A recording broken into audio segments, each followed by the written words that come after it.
Hey guys, this is an examples video where I'm going to be focusing on taking trig derivatives without the chain rule. If you don't know what the chain rule is, don't worry, you're in calculus, you probably will know what it is very, very soon.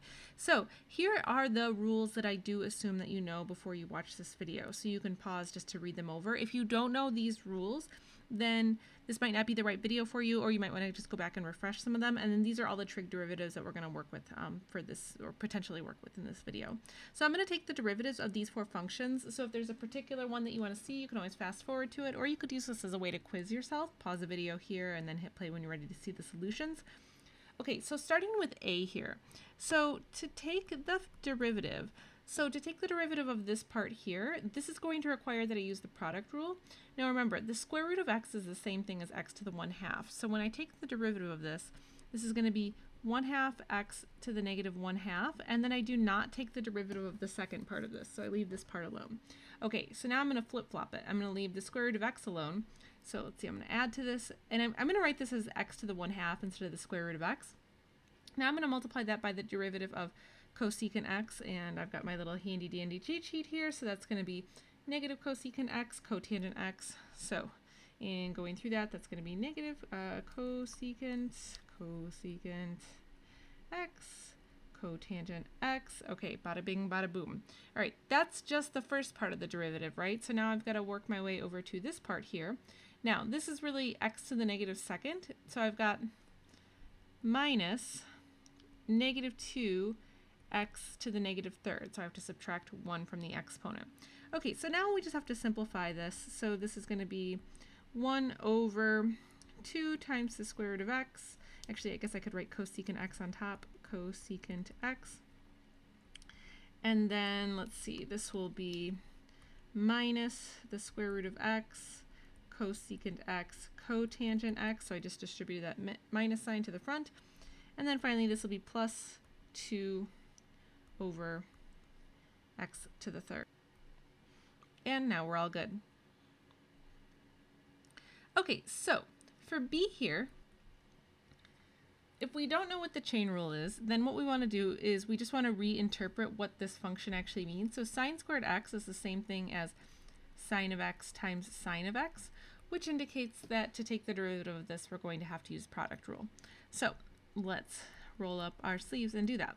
So first I'll take the derivative of this first sign. So the derivative of that is cosine of x, and I'll leave the other sine function alone. Then I'll leave the first sine function alone, and I'll take the derivative of the second sine function, which is cosine of x. And so ultimately what I get is 2 cosine x sine of x, or 2 sine x cosine of x, whichever way floats your boat. But that would be how you would do that one. Moving on to this next one, y equals sine of x over cosine squared x. So the one thing I want to point out here is, since once again we don't know the chain rule yet, or that's what we're assuming, I want to just write this out. Just notice that these two things are equivalent. So when I have to take the derivative of this part here, I will want to think of it like this. Okay, so we're going to use the quotient rule to help us take this derivative. So to do that, I take the derivative of the top function, so that would be sine, and the derivative of sine is cosine. And then I just multiply that by the bottom function. So we'll just write that as cosine squared x for now. Now, I'm going to subtract from that. I leave the top function alone, cosine of x. And now I need to multiply this by the derivative of this piece here. So now I have to use the product rule when I take this derivative. So when I take the derivative of the first cosine, the derivative of the first cosine is negative sine of x, and then I multiply that by the second cosine. And then I add to that, so I leave the first cosine function alone, and then I'll multiply that by the derivative of the second cosine function, which is negative sine. So this is kind of a gnarly looking problem here. And then all of this, so I'm running out of room. This is always a problem when you do these on video. Okay, so all of this goes over the denominator squared. So I will write that out, over cosine squared x to the second. Okay, so now we can clean all of this up quite a bit. So this is going to be cosine cubed x. And then let's see. This part right here, this is really negative 2 sine x cosine x, all of that times this sine x. So this will be, let's see, plus plus 2 sine squared x cosine x, and then all of this over cosine to the 4th of x. Okay, so now notice with what I have left over, I can actually cancel out a bunch of cosines. So let me clear a little space. So I can divide out one cosine from everything. So let's see, this will really be cosine squared x plus 2 sine squared x over cosine cubed x. And that's as far as we can go with that one, unless we want to break it up as 2 separate fractions. And if we did that, let's just go one step farther. So this would be cosine squared x over cosine cubed x plus 2 sine squared x cosine cubed x. So let's just go one step farther with this. I'll clear more room. So now I can make some cancellations. So this is 1 over cosine x.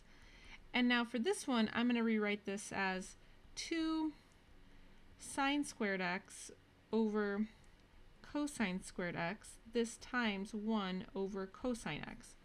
Okay, and so now I can invoke just some other properties. So 1 over cosine is equal to what? 1 over cosine is secant, so this could be rewritten as secant x. Sine over cosine is tangent, so this can be 2 tangent squared x, and then secant x. So as far as what form do you actually need your answer in, a lot of that is kind of dependent on the homework system that you're working in and your instructor and stuff like that. So you'll kind of learn to perfect that as you're working along in the class. If you're one of my students, then I usually tell you if I want you to simplify as far as possible, which I would say that would be this particular answer here, or sometimes I might say, you know, just try to take the derivative and just show me the first step. So it kind of just depends. Okay, so moving on to D here. So this one's actually much simpler compared to the last one. So we're going to use the product rule here. So first I'm going to take the derivative of x squared, which is just 2x, and I leave sine alone. And then I leave the x squared alone, and then I take the derivative of sine of x, which is cosine of x. And so that would actually be it for that particular one. So those are the examples that I have for you in this video. Hopefully that was helpful. If you have any questions, feel free to drop them in the comments. I'll talk to you guys next time.